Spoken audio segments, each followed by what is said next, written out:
Ini ada kita belajar di sesuatu yang asas. Ada orang manusia konyol gitu ya. Dia sholat duha bisa sampai pol 8. Dia puasa sunnah jago-jagoan dan puasa sunnah. Tapi sholat wajibnya berantakan. Sekali lagi saya bilang ke pemirsa semua, jadilah yang lebih daripada saya tentu. Sholat wajibnya top-topan, tapi ibadah sunnah juga bagus-bagusan. Saya pernah mendapati satu majelis zikir, innalillahi wa inna ilaihi raji'un. Suatu saat saya ada rapat di satu bangunan, di satu gedung.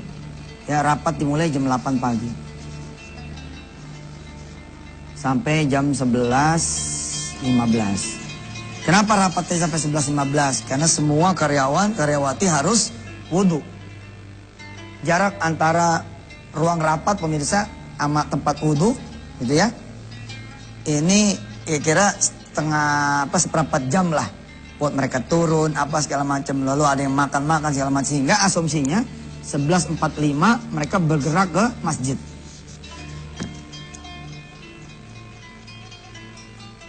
Ketika kami memulai sholat duha dulu, baca Quran dulu, tilawah dulu, baca salawat dulu, kira-kira 10 sampai 100 kali sholawat, and then kita mulai rapat, ada suara zikir terdengar. Rupanya tidak jauh dari tempat ya yang kami sewa, yang kami pilih buat tempat rapat, itu ada masjid di sana. Terdengarlah suara zikir yang membahana, yang menggelegar, yang membuat langit seakan-akan runtuh. Dan tajuk kami dibuatnya luar biasa saja. Ini ada orang berzikir luar biasa, subhanallah. Kami luar biasa lah, kami angkat topi betul. Nah jalan jam 11.45, semua karyawan-karyawati dipimpin oleh Yusuf Mansur atas izin Allah keluar dari gedung menuju kepada masjid. Lalu kemana yang tadi memanggil-manggil Allah? La ilaha illallah. Kemana yang memanggil-manggil Rasulullah? Ya Rasulullah, salam alik. Kemana mereka? Ternyata jam 11.30 bubar. Jam 11.30 bubar. Lalu kemudian ada kiainya nih satu nih. Maaf ya kalau umpama kata saudara adalah anggota dari majelis ini, saudara adalah anggota dari pengajian ini, mohon tidak tersinggung. Melainkan ya ayo kita berpikir bagaimana kita memilih yang asas, kemudian tidak meninggalkan yang sunnah. Jangan kemudian kita mengerjakan yang sunnah lalu melupakan yang asas. Nanti kita terus yang setelah yang satu ini. Saya cerita bahwa kami rapat jam 8 kami mulai dengan sholat duha, bla bla bla, baca Quran segala macam, berdoa, lalu kamu rapat. Begitu mulai rapat ada suara orang berzikir. Cuman yang saya soroti adalah ketika 11.45 kami kemudian selesai makan siang, selesai wudhu semua karyawan-karyawati, lalu kami bergerak menuju kepada masjid terdekat dari kantor yang kami sewa, dari building yang kami kemudian pakai sebagai rapat.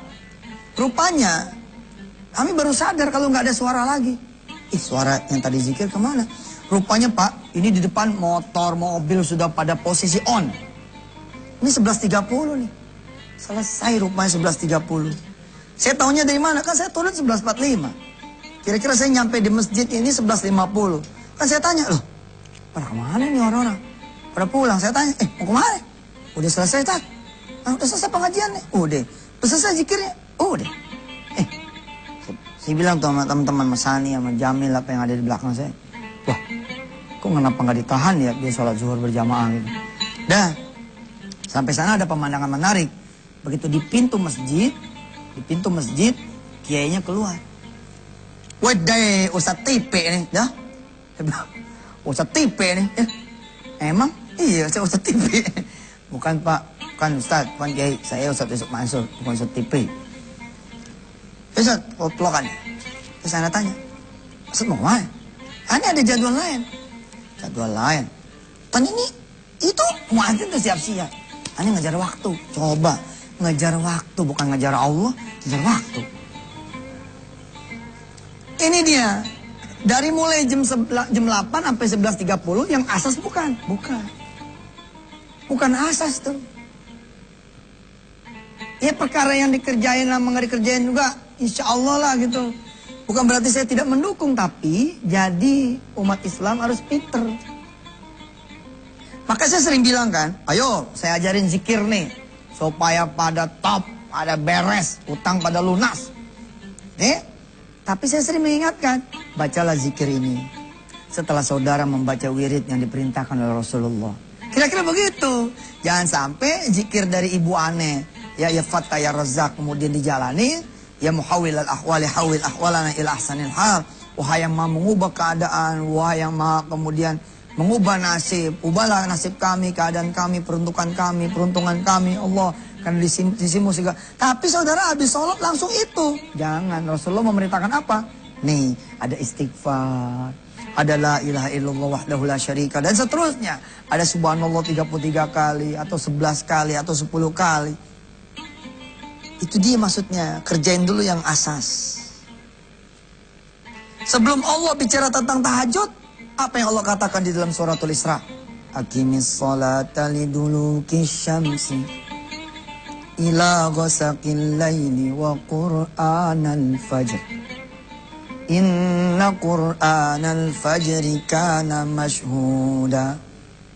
Wa minal laili fatahajjad bihi nafilatan lak. Asa an yab'athaka rabbuka maqamam mahmuda. Allah menyuruh ke tahajud, Allah suruh tahajud. Tapi Allah bilang, aqimis sholata liduluki syamsi. Benahin dulu tuh sholatnya. Atau saudara sambil benahin tuh sholat fardunya. And then saudara kemudian sholat malam. Jangan sampai saudara sholat malam geber-geberan. 4:30. Bangun-bangun jam 9. Innalillah. Tahajudnya dapat, kemudian subuhnya kagak.